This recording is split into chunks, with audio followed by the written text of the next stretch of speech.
MBK 2:16. Arjuna's Great Vow. Chapter 16. Arjuna's Great Vow. As the sun set, Arjuna asked Krishna to drive him back to camp.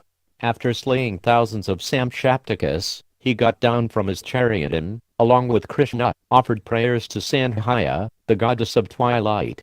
The two friends then mounted the chariot and made their way through the deepening darkness toward Yudhishthira's tent. As they traveled, Arjuna suddenly felt an inexplicable anxiety.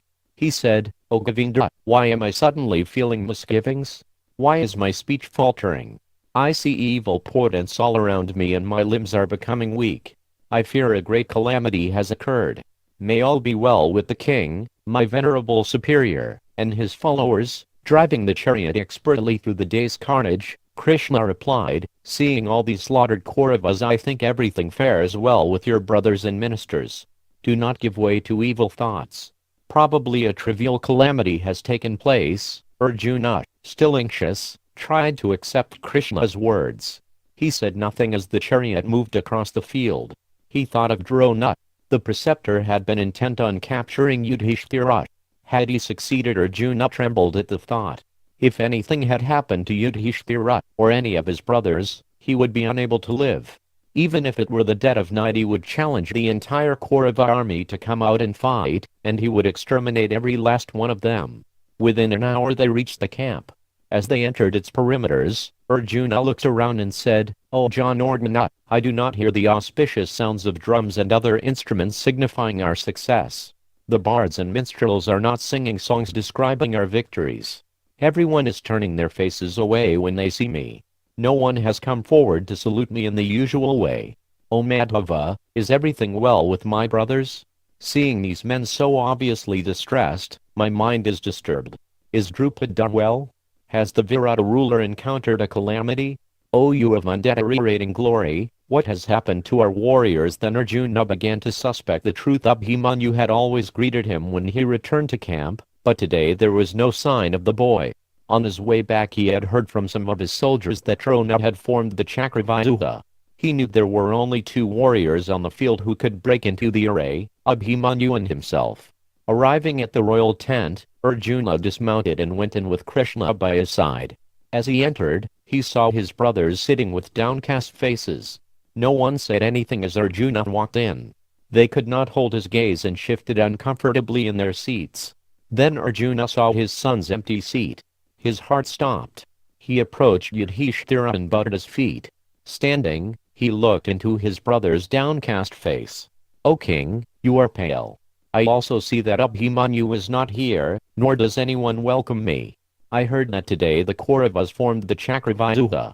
Save and except Abhimanyu, no one could have penetrated that formation in my absence, but he did not know how to get out of it. Did you ask my son to enter that terrible arrangement? Has that fierce bowman, that slayer of hostile heroes, after breaking into the enemy ranks and killing thousands, gone himself to death's mansion?" Arjuna began to cry. Falling to his knees, he cried out to Yudhishthira in a piteous voice, "Tell me how he fell, he who possessed mighty arms and red eyes, who was born into our race like a lion born on a mountainside and who resembled Indra himself. How was he slain in battle?" Arjuna saw tears in Yudhishthira's eyes. His own eyes flooded as he realized what he had feared most was true. Yudhishthira's silence confirmed it. Taking a deep breath, Arjuna fought to control his mind. His head fell to his knees and he sobbed.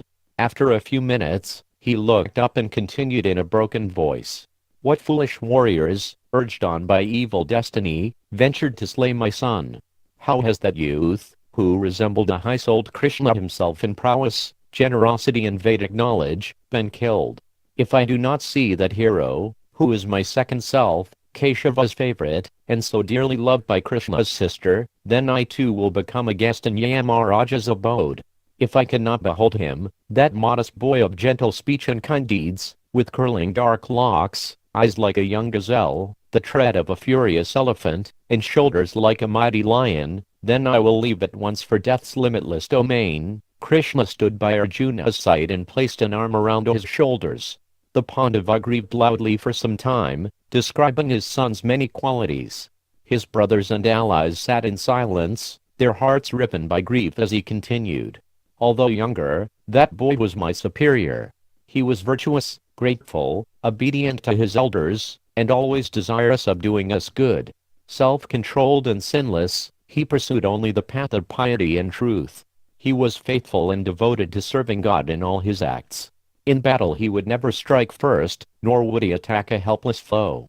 He was the terror of his enemies and the shelter of his friends. How has such a boy been slain? Arjuna fell to the ground, repeatedly crying out his son's name. Composing himself with difficulty, he said, "Today my son lies on the bare earth like one forlorn, although he was always attended by the most beautiful women. He who was formerly attended by servants and bards chanting his glories is now attended by jackals and vultures. His face, which was worthy of being shaded by royal umbrellas, is now shaded by dust and dirt. Alas! How unfortunate I am to lose you, and how fortunate are the gods to gain you. Surely Yamaraja, Indra, Kuvera and Varuna, after receiving you as a welcome guest, are now making preparations for your worship." Arjuna looked up at Yudhishthira, who looked back at his brother with compassion. His eyes bloodshot and his face streaked with tears, Arjuna asked, "Please tell me, O best of men, has my son gone to heaven? Did he have to contend single-handedly with numerous heroes and give up his life after killing them by the thousands? Surely he would have thought of me." Afflicted by the mean-minded Duryodhana, and by Drona, Karna, Kripa and others, he must have thought, "My father will rescue me." I think all those ruthless warriors felt him while he was calling out to me. Or it may be, as he was conceived in the womb of a Vrishni princess, that he did not make such exclamations. Arjuna censured himself. How had he allowed himself to be taken away from the main fight? Obviously Duryodhana had concocted a plan that required his absence. Why had he not seen it? If he had, Abhimanyu would still be alive. Without thinking about his kinsman's welfare, he had rushed off desiring glory in battle. Now his son was dead. Arjuna cried out, "Without doubt, my heart is made of stone that it does not shatter into fragments. It will surely break apart when I hear the lamentations of Subhadra and Draupadi. What will I say to those gentle ladies? How can I tell them that Abhimanyu now embraces the cold ground, weltering in his own blood? What indeed will I say to Uttara, his chaste and beautiful wife? The Kauravas may rejoice only for as long as I do not return to the field. For slaying my son they will have to grieve as I do now." Arjuna turned to Krishna. "Why did you not tell me what was happening today, O Madhava? Surely then I would have burnt the cruel Kauravas immediately. How could they aim their deadly shafts at such a tender boy, attacking him when I was absent? I do not think he found any protector while among those vicious men. How could you allow this, O Krishna?" Krishna comforted his friend with sober words. "Do not give way to grief. This is the inevitable end of heroes who never think of retreating. Those who know the Vedas have said that this is the highest and most desirable goal for a Kshatriya who knows his duty. Heroes always covet such an end. There is no better death for a warrior than to fall in battle while facing the enemy. Undoubtedly Abhimanyu has gone to regions only reached by the most pious men. Do not lament, for you are plunging your brothers and followers in sorrow. You know everything and it behooves you to console your kinsman at this time. Take hold of yourself and throw off this grief." Arjuna turned slowly to Yudhishthira. "O Lord of the earth, tell me exactly how my lotus-eyed son was slain." His voice had become cold. His grief was giving way to an intense fury. "How did he fight our wicked foes? I will consume all of them with their elephants, chariots and horses. Why, O brother, did you not do so yourself? How was my son slain when you, Bhima, the twins, and so many other heroes were present? Surely you all possess no prowess. Before your eyes my son was killed." Arjuna gazed at his son's empty seat. What was the use in blaming anyone for Abhimanyu's death? Destiny had willed it, as it willed the death of every living creature. Yet still it was hard not to see how things might have been different. Why had he not been by Abhimanyu's side when he needed him most? Arjuna shook his head as he continued. "I should rather blame myself. Knowing you all to be cowards, I went away. Alas, are your weapons and armor mere decorations?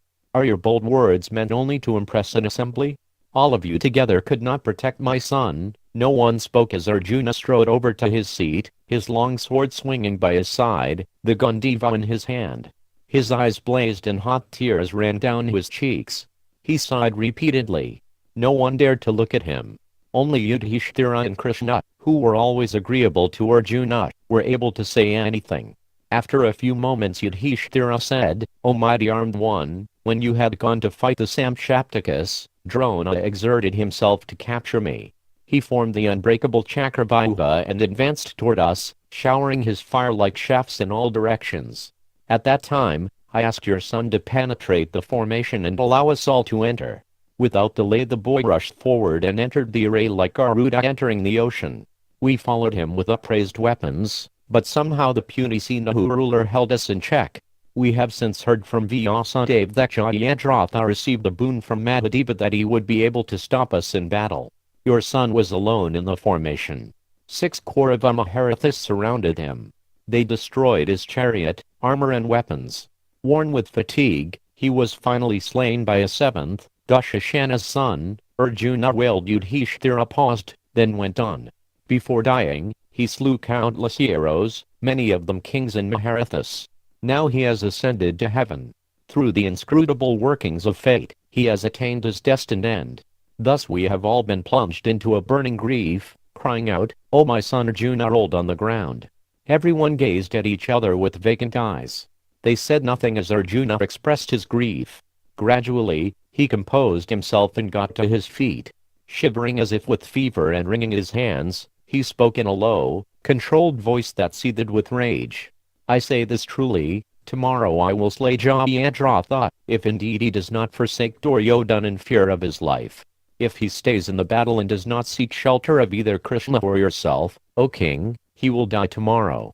Whoever tries to protect him, be it Drona, Kripa or anyone else, will find himself struck down by my arrows. That Sindhu ruler caused my son's death.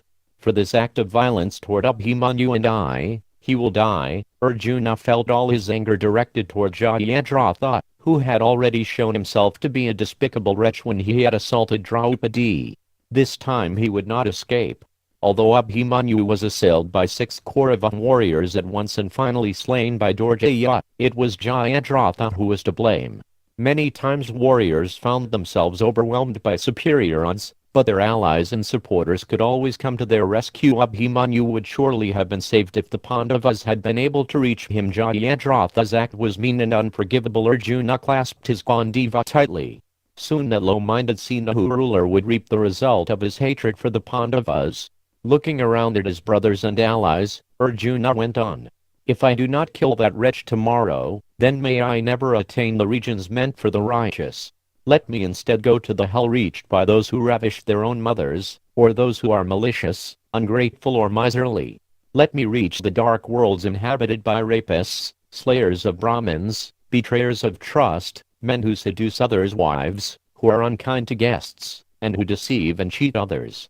If I do not kill Jayadratha tomorrow, then such will be my end." Arjuna's voice seemed to shake the earth. "Now listen to one more vow I will make. If I do not slay Jayadratha by sunset tomorrow, I will enter blazing fire. Neither the celestials, Usuras, mortals, winged creatures, Rakshasas, rishis, nor any other moving or unmoving creature will prevent me from achieving my aim. If Jayadratha enters the nether regions or somehow ascends to heaven, I will still find him and sever his head from his body. When this night passes away, Abhimanyu's enemy will see me as his death personified wherever he goes." After solemnly speaking these words, Arjuna violently twanged his bowstring, producing sounds that reached the heavens. At the same time, Krishna, also excited with rage, blew his conch shell, creating a sound that seemed to make the universe vibrate. As word of Arjuna's vow got round the camp, the sounds of numerous drums and other instruments could be heard, along with the fierce cries of many warriors. The whole camp was filled with a joyous uproar. Surely the next day the Kauravas would face their worst calamity so far. The enraged Arjuna was a foe to be feared indeed. In the Kauravas' camp there was much rejoicing. Abhimanyu was one of the greatest warriors among the Pandava army. It was almost as if Arjuna himself had been slain. Surely Arjuna would now be discouraged and lose his taste for battle. Now that yet another of his sons was slain, this time the beloved Abhimanyu, Arjuna's energy would be sapped by grief. Duryodhana praised Drona and said in his assembly to discuss the next day's strategy. It should prove easier to encounter their dispirited enemies. Perhaps the same formation could be employed again. Maybe another powerful fighter could be trapped and slain. As the Kauravas were speaking, they heard the din from the Pandavas' camp, reverberating like the roar of the ocean. The Kauravas looked at each other in surprise. Why would the Pandavas be rejoicing? Should they not be feeling despair? Suddenly Jayadratha burst into the tent. His face was a mask of terror. He stood panting before Duryodhan, sweat running down his face. The Kaurava chief saw him trembling like a sapling in a storm. He asked him the cause of his fear, and Jayadratha replied, "He who was begotten on Pandu's wife by the lustful Indra, that one of perverse intellect, has vowed to kill me tomorrow. May good betide you all. I will now return to my home to save my life. Or, if you wish me to remain, you had better assure my safety. In my view, O king, you, Drona, Kripa, Karna, and all the other rulers here are capable of saving a man who is seized by death himself." Jayadratha looked around the assembly with wild eyes. His boon from Shiva could well prove to be his destruction. He had enjoyed his moment of glory, but now as a result he faced the most deadly danger. Arjuna was famous for keeping his vows, and he would now be angry. The Sindhu king continued. "Having heard the Pandavas' rejoicings, I am struck with anxiety. Our spies have told me that Arjuna has vowed either to kill me tomorrow or to enter fire. Thus the Pandavas are filled with joy rather than grief. I think it will be wisest for me to return to my own country. No one can prevent Arjuna from fulfilling his vow, not even the gods. We are about to suffer the greatest destruction of our forces yet. Let me now go, my identity concealed." Duryodhan laughed. "O foremost of men, do not be afraid. What person can seek to slay you when you stand amid the Kshatriyas assembled here? I will protect you, along with Drona, Kripa, Karna, Ashvathama, Shalya, Palika, and the other invincible heroes. Together with our troops we will stand between you and Arjuna. He will not even be able to get near you tomorrow. Drive the fear from your heart." Duryodhan realized that it would be a formidable task to check Arjuna from fulfilling his vow. At the same time, this was a real opportunity to attain victory. If Arjuna failed, he would certainly remember his promise to take his own life. With both Abhimanyu and Arjuna dead, the Pandavas would then be finished. Duryodhan looked down at the quaking Jayadratha. It would be worth deploying the whole army to protect him. Jayadratha went over to Drona. "What is the difference between me and Arjuna in the proficiency of arms? You have taught us both. How is Arjuna superior to me? Of what should I be wary when the battle comes tomorrow?" Drona replied, "I have taught both you and Arjuna equally, but by his practice of yoga and asceticism, he has become superior to you. Still, I will do everything in my power to protect you from him. Tomorrow I will form such an array with all our troops that Arjuna will never reach its end. Even the gods will not be able to pass the arrangement I will create to protect you." Drona smiled. Jayadratha had only himself to blame for his present predicament. Like Duryodhan, his hatred for the virtuous Pandavas would lead to his destruction before long. He placed a hand on Jayadratha's shoulder. "If somehow you should be slain, then you will attain heaven. Do not be afraid of death. You have performed sacrifices and carried out your sacred duty as a Kshatriya. Therefore, fight without fear, your mind fixed on victory or paradise." Although he assured Jayadratha and understood Duryodhan's mind, Drona knew that Jayadratha was as good as dead. Certainly Arjuna alone would not be able to cross the entire Kaurava army, but Arjuna was not alone. With Krishna driving his chariot, he could cross the universe, passing the four Lokapalas in order to steal the gods' divine nectar. Even without fighting, Krishna would no doubt find some way to protect his friend.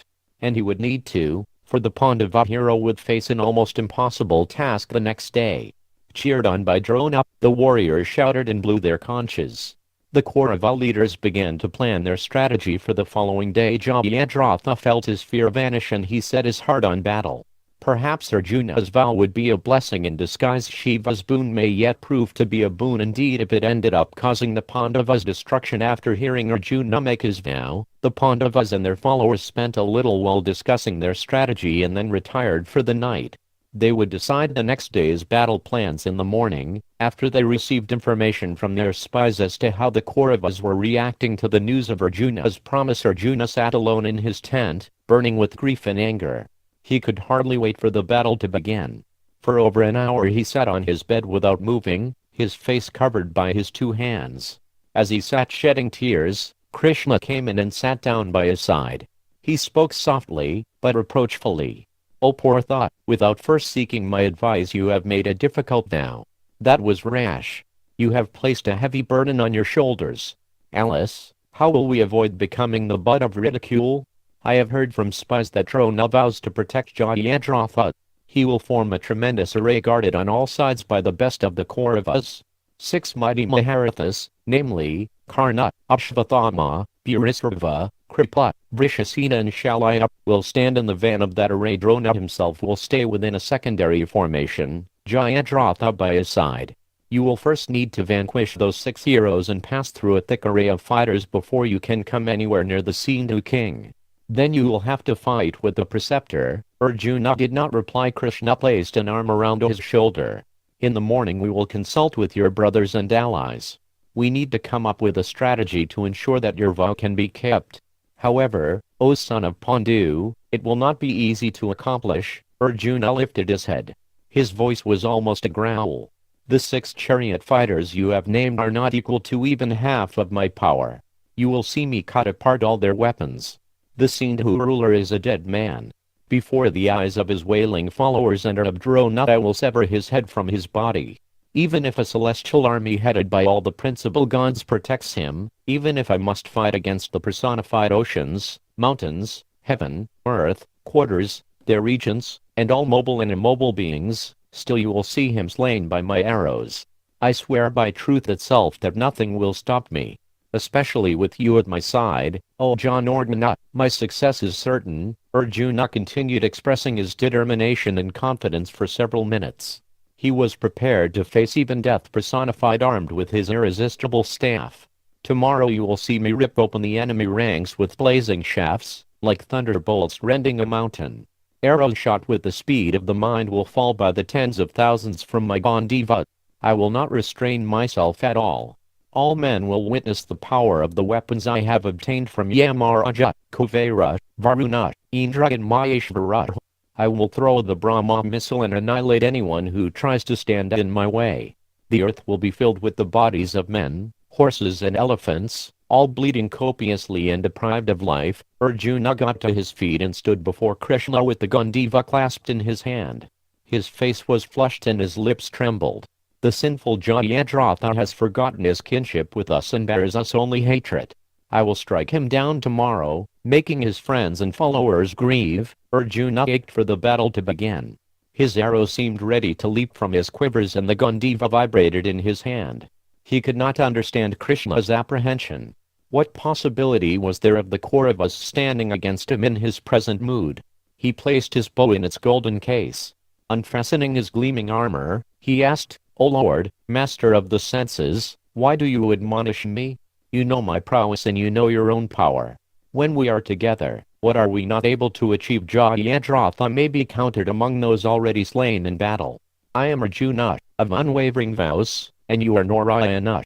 Truth resides in the Brahmins, humility is seen in the pious, prosperity attends sacrifice, and victory, O Keshava, is always with you. When this night has passed, you should ready my chariot, filling it with every weapon. A great task is at hand." Arjuna and Krishna sat together breathing like a pair of infuriated serpents. Afflicted by grief, Arjuna felt unable to rest. Krishna also displayed great sorrow. While the Pandavas had been in the forest he had helped raise Abhimanyu, acting as a loving father toward his nephew. The boy had always been with him. Krishna had personally taught him many of his martial skills, and they had often hunted and sported together in the forests around Dwarka. Seeing both Arjuna and Krishna excited with rage, the gods headed by Indra became anxious. Surely the universe might be destroyed if they both gave vent to their anger. Many ill omens were seen. Dry winds blew, thunder rumbled in the clear sky, and thunderbolts fell to earth.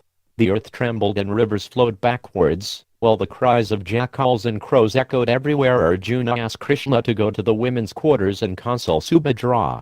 The Vrishni princess, along with Draupadi and other royal ladies, had come to the battlefield to be with their husbands. Krishna went to her tent and found her lying on the ground, weeping like a female osprey. Taking a seat near her, he spoke consolingly. O daughter of the Vrishni race, do not give way to this grief. Abhimanyu has met the end always sought by heroes. After slaying the enemy by the thousands, he has ascended to the highest regions of heaven. Although a mere youth, he has attained a destination difficult to reach even for accomplished yogis. Surely this is his good fortune. O amiable one, you are the wife of a hero, the daughter of a hero, and the mother of a hero. Born also into a race of heroes, you should not lament one who has met a hero's death. Nor will his death go unavenged. Tomorrow you will hear that Arjuna has severed Jayadratha's head from his trunk. Rise up and renounce your fever of grief. You must now console your daughter-in-law, beloved sister. Subhadra looked at Krishna from where she lay. Her eyes were red and her face streaked with mascara.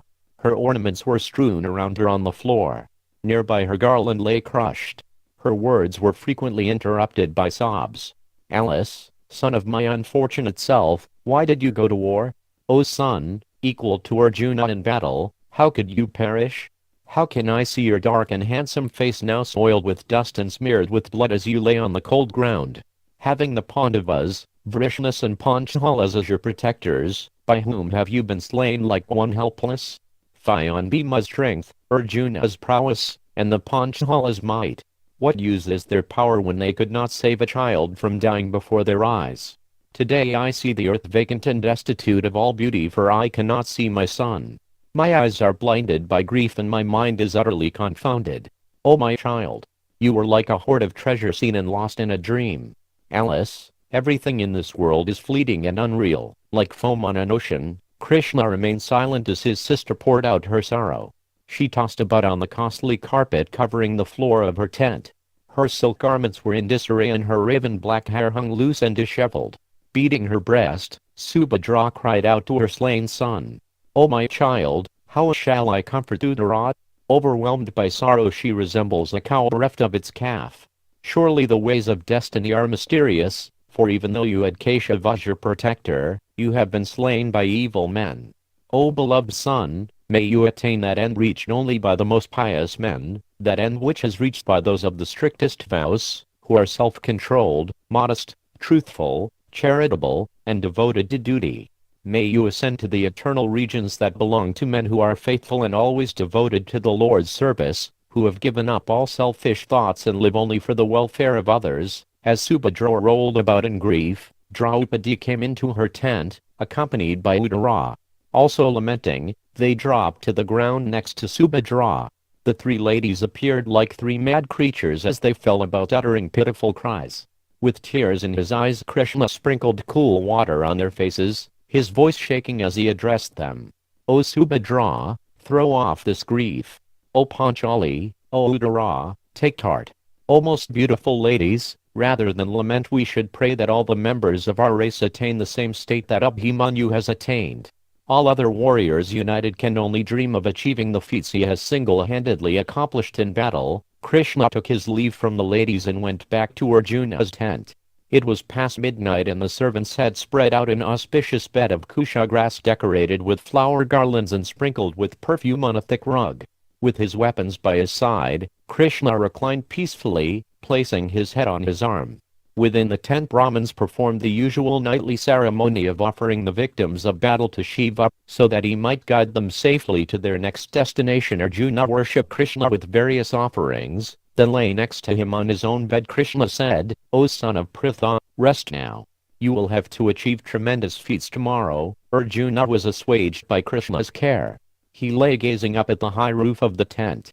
His mind flickered between thinking of Abhimanyu and thinking of Jayadratha. That sinful wretch should have been slain long ago when he first insulted Draupadi. This time Yudhishthira would not protect him.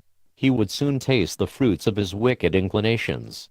As Arjuna lay thinking in this way, he fell into a fitful sleep.